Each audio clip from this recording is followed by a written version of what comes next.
Hello dear students. इस video में हम स्टार्ट करेंगे केमिकल रिएक्शन एंड इक्वेशन, जो कि हमारा साइंस का फर्स्ट चैप्टर है।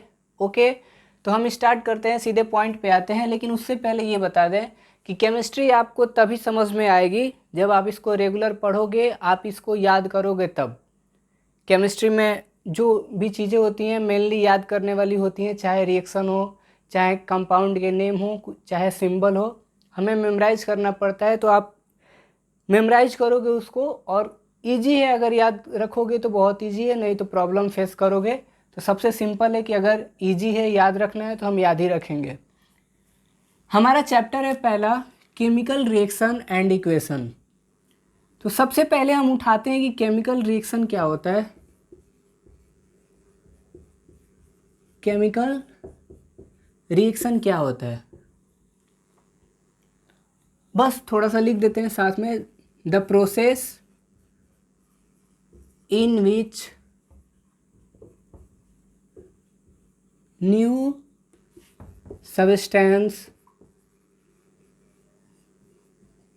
formed with new properties. That's it. The process in which new substance formed with new property. Chemical reaction एक प्रोसेस है जिसमें कुछ चीज़ें लेते हैं जो मिलती हैं और फिर नया चीज़ बनता है। यानी कि हमारे पास इनपुट होगा और फिर दूसरे साइड हमें आउटपुट मिलेगा। अब ये कैसे पता चलता है कि क्या क्या हो रहा है, हमें कैसे पता चलेगा कि केमिकल रिएक्शन है? तो देखिए,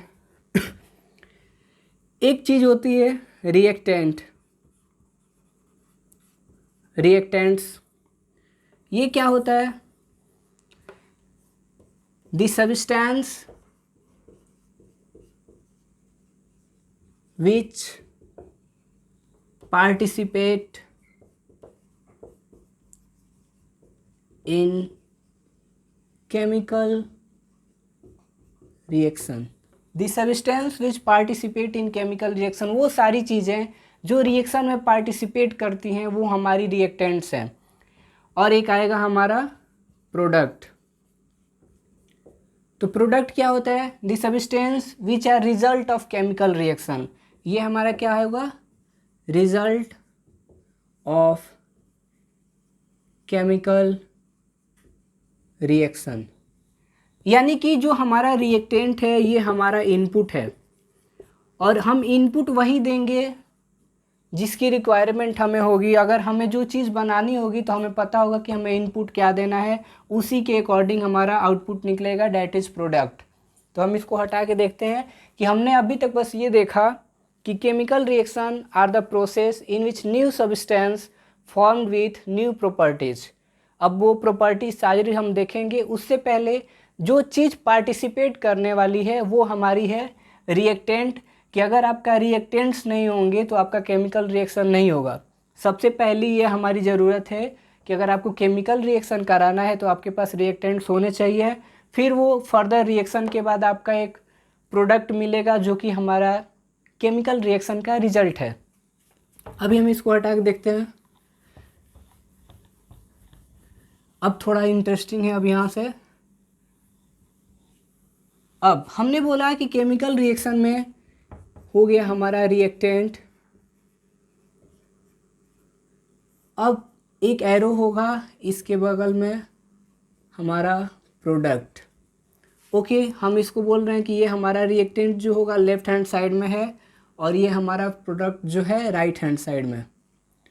तो इस पूरे रिप्रेजेंटेशन को, इस पूरे इक्वेशन को हम बोलेंगे कि ये हमारा केमिकल रिएक्शन है। एलएचएस में हम रिएक्टेंट्स को रखते हैं, आरएचएस में हम प्रोडक्ट को रखते हैं। अब जैसे ही प्रोडक्ट बनता है इसकी प्रॉपर्टी चेंज हो जाती है, मे भी चेंज हो जाए प्रॉपर्टी इसकी प्रॉपर्टी चेंज हो जाएगी। और हमें कैसे पता चलेगा कि वो सारी प्रॉपर्टी चेंज हुई हैं? तो हम अभी इसको देखेंगे। फ़िलहाल ये देखो कि केमिकल रिएक्शन में एक रिएक्टेंट होता है और रिएक्टेंट में सब्सटेंस होते हैं जो कंबाइन करते हैं, जो मिलते हैं, फिर उसका रिजल्ट आता है जिसे हम क्या कहते हैं? प्रोडक्ट कहते हैं। और जैसे कि हमारा प्रोडक्ट बनेगा, हमारे पास रिएक्टेंट था, हमारा प्रोडक्ट बना, केमिकल रिएक्शन हो गया। उसके बाद प्रोडक्ट बनते ही उसकी प्रॉपर्टी चेंज हो सकती है, कुछ भी अगर लेंगे तो हमारे पास पॉसिबिलिटी क्या होती है प्रॉपर्टी चेंज होने की, कि क्या क्या हो सकता है। तो ध्यान से सुनो कि अगर कोई केमिकल रिएक्शन होता है तो पॉसिबिलिटी ये है कि इवोल्यूशन ऑफ गैस होगा, हमारे प्रोडक्ट साइड में गैस निकलेगा रिजल्ट में। ओके, सेकेंड हमारा क्या होगा, फॉर्मेशन ऑफ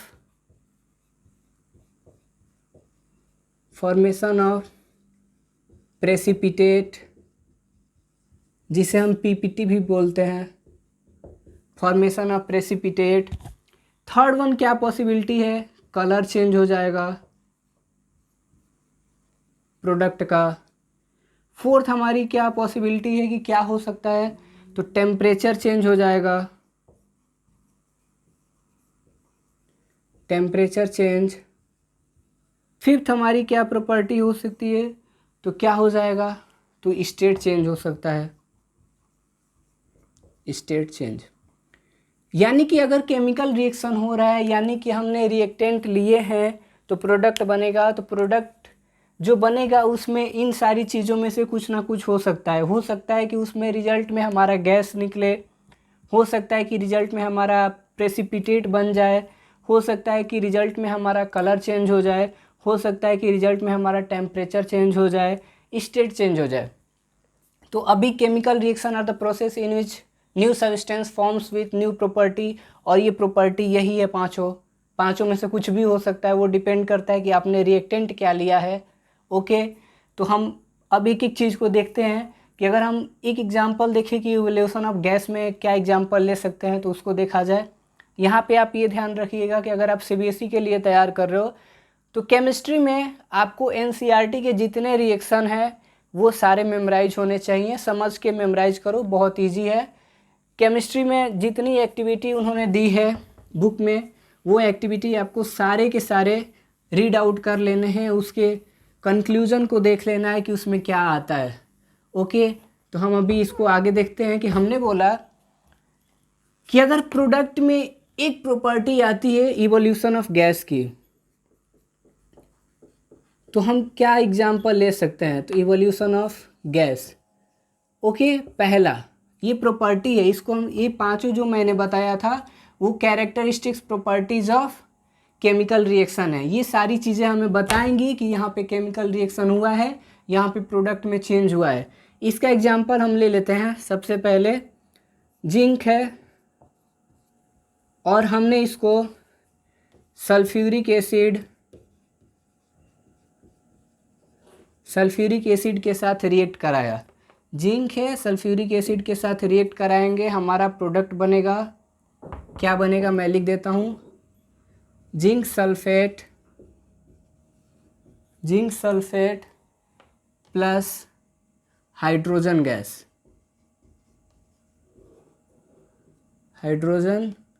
गैस।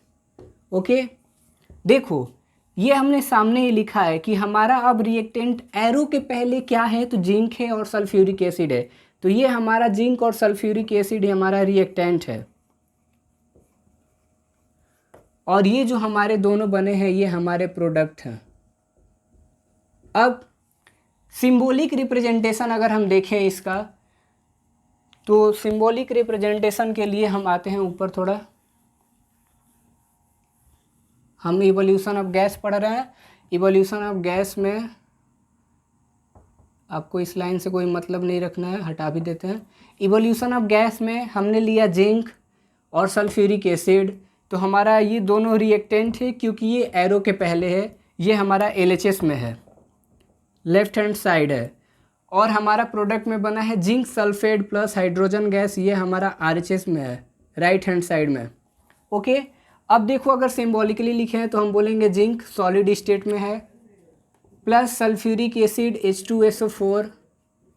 ये आप 9th में सिंबल लिखना सीख गए होगे, जो हमारा होता है सिंबल, ये हमारा लिक्विड स्टेट में है, और ये हमारा बना ZnSO4 प्लस H2, ये हमारा गैस। ओके, अब अगर हम ये स्टेट हटा भी दें तो अभी हम जब बैलेंसिंग पढ़ेंगे वहाँ से, तो बस ये देखो कि हमने बोला कि अगर सिंबॉलिकली देखें तो हमारे पास जिंक है, जिंक को हमने रिएक्ट कराया सल्फ्यूरिक एसिड से, तो ये हमारा जिंक, और ये सल्फ्यूरिक एसिड के साथ रिएक्ट किया तो ये हमारा बना जिंक सल्फेट प्लस H2। ये हमारा गैस निकला, ये हमारा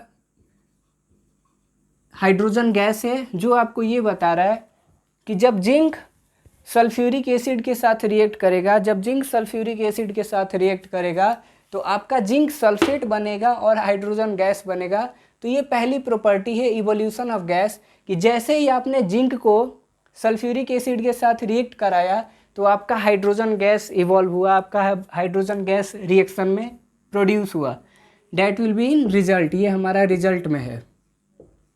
तो ये हमारा पहला इवोल्यूशन ऑफ गैस का था कि हम इसको कैसे समझेंगे। तो एग्जाम्पल याद रखना है, मैं बार बार इसलिए बोल रहा हूँ क्योंकि ये एनसीईआरटी का एग्जाम्पल है, एनसीईआरटी का इक्वेशन है, इसको आपको याद ही रखना है कि जब भी जिंक सल्फ्यूरिक एसिड के साथ रिएक्ट करेगा zinc sulphate plus hydrogen gas बनाएगा। ये पहला हमारा था। अगर हम आगे की बात करें, नेक्स्ट प्रॉपर्टी हमने बताया, next property formation of precipitate. Next हमने बताया कैरेक्टरिस्टिक प्रॉपर्टी में क्या था, फॉर्मेशन ऑफ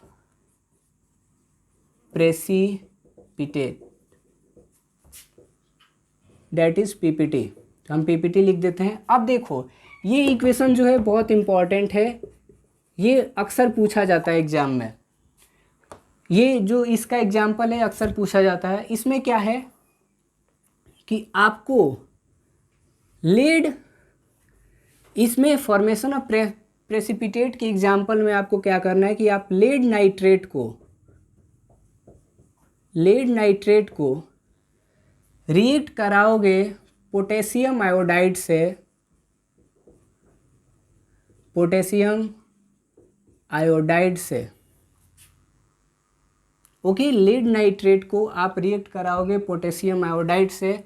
ये देखो ये सारी चीज़ें हमारी रिएक्टेंट हैं और ये हमारा एरो है, ऐसे भी हम दिखा सकते हैं, इसमें कोई इशू नहीं है। तो हमारा क्या बनेगा, lead iodide plus potassium nitrate, potassium nitrate. देखो हमने बोला कि सर आप बोल रहे हो कि फॉर्मेशन ऑफ प्रेसिपिटेट है, तो प्रेसिपिटेट सबसे पहले क्या होता है। तो हमने एक एग्जांपल लिया कि हम लेड नाइट्रेट को पोटेशियम आयोडाइड के साथ रिएक्ट कराते हैं तो वो हमको लेड आयोडाइड देता है प्लस पोटेशियम नाइट्रेट देता है। अब यहाँ पे गौर फरमाने वाली बात ये है कि जो हमारा लेड नाइट्रेट है, ये हमारा लेड नाइट्रेट कलरलेस होता है, इसका कोई कलर नहीं होता है, इट मीन्स ये ट्रांसपेरेंट होता है। जो हमारा पोटेशियम आयोडाइड सोल्यूशन है, या आप जिस स्टेट में लो कोई दिक्कत नहीं है, ये भी हमारा कलरलेस होता है। दोनों कलरलेस हैं, दोनों ट्रांसपेरेंट हैं, लेकिन ये जैसे ही कंबाइन किए, जैसे ही रिएक्टेंट दोनों आपस में मिले, हमको लेड आयोडाइड मिला और ये हमको येलो कलर का मिलता है, yellow PPT, that is yellow precipitate. जैसे ही लेड आयोडाइड आपको मिलेगा वो येलो कलर का मिलेगा।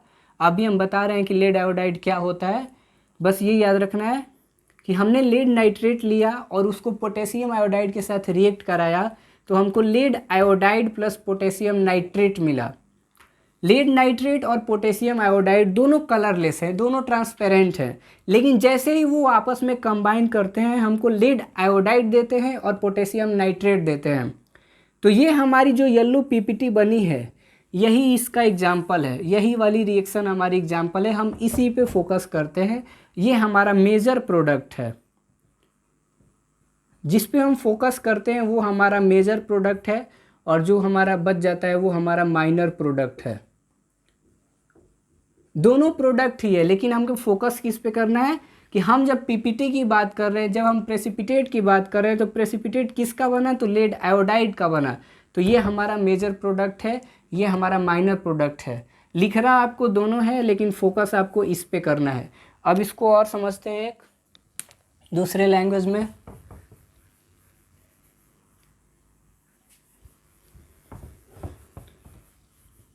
आप इसको लैब में कर सकते हो, इसमें कोई वो नहीं होता है।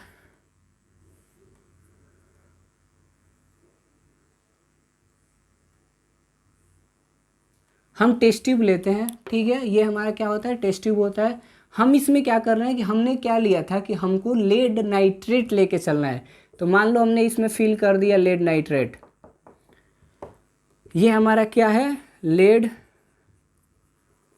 नाइट्रेट। इसका सिंबल क्या होता है, PbNO3 ट्वाइस। लेड नाइट्रेट का सिंबल क्या होता है, PbNO3 ट्वाइस, PbNO3 का होल ट्वाइस। अब हमें इसमें क्या ऐड करना था, हमें इसमें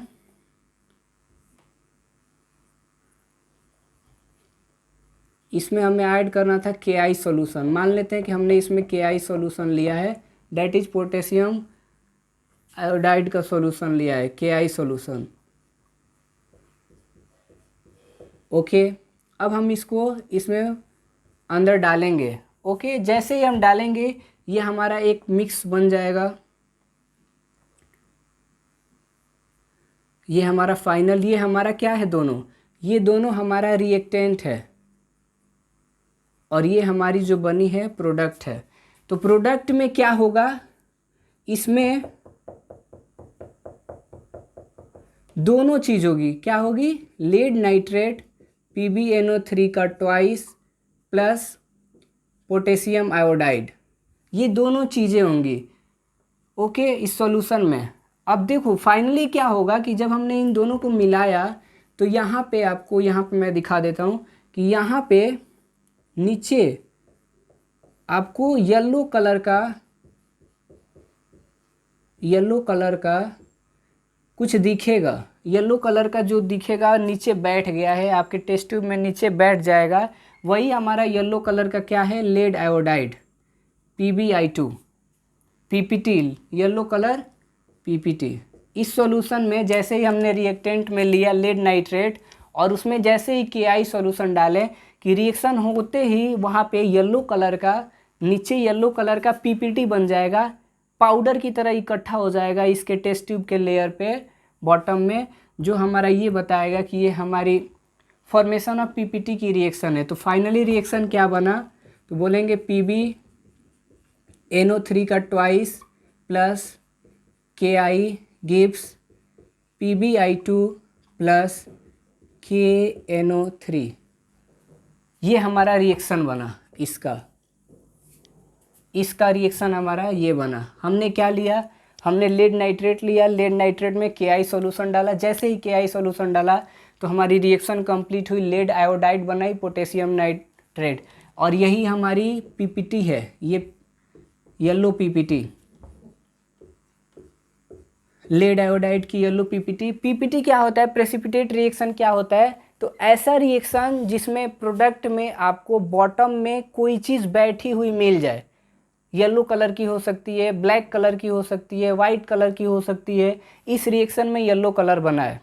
ये आपको याद रखना है कि जब भी हमारा lead nitrate potassium iodide solution के साथ रिएक्ट करेगा तो हमको लेड आयोडाइड येलो कलर की PPT मिलेगी, प्रेसिपिटेट मिलेगी, ये हमें याद रखना है। तो ये हमारा एग्जाम्पल था फॉर्मेशन ऑफ प्रेसिपिटेट का। ओके, अब इसको हटा देते हैं। थर्ड अगर हम बात करें तो थर्ड हमने क्या लिखा था, एवोल्यूशन ऑफ गैस हो गया टेम्परेचर के लिए, change in temperature. Third characteristic property थी हमारी चेंज इन टेम्परेचर, या वो था चेंज इन कलर, कोई भी ले लें उससे कोई मतलब नहीं है, चेंज इन कलर। अब देखो उसमें क्या होता है कि हम सिंपल लेते हैं कि अगर हम फिर एक टेस्ट ट्यूब लें, फिर हमने एक टेस्ट ट्यूब लिया, ओके, और इसमें हम क्या डाल दें, देखो पोटेशियम डाइक्रोमेट सॉल्यूशन, इसमें हमने लिया है पोटेशियम डाइक्रोमेट सॉल्यूशन। ये हमारा ऑरेंज कलर का होता है। पोटेशियम डाइक्रोमेट सॉल्यूशन हमारा ऑरेंज कलर का होता है। इसका फॉर्मूला है हमारा K2Cr2O7। पोटेशियम डाइक्रोमेट का फॉर्मूला होता है K2Cr2O7, पोटेशियम डाइक्रोमेट। तो हमने लिया, हमारा टेस्ट ट्यूब ए है जिसमें हमने लिया है पोटेशियम डाइक्रोमेट सॉल्यूशन K2Cr2O7। ये ऑरेंज कलर का होता है। हमने एक और टेस्ट ट्यूब लिया यहाँ पे, या इसी से अगर हम इसमें सल्फर डाइऑक्साइड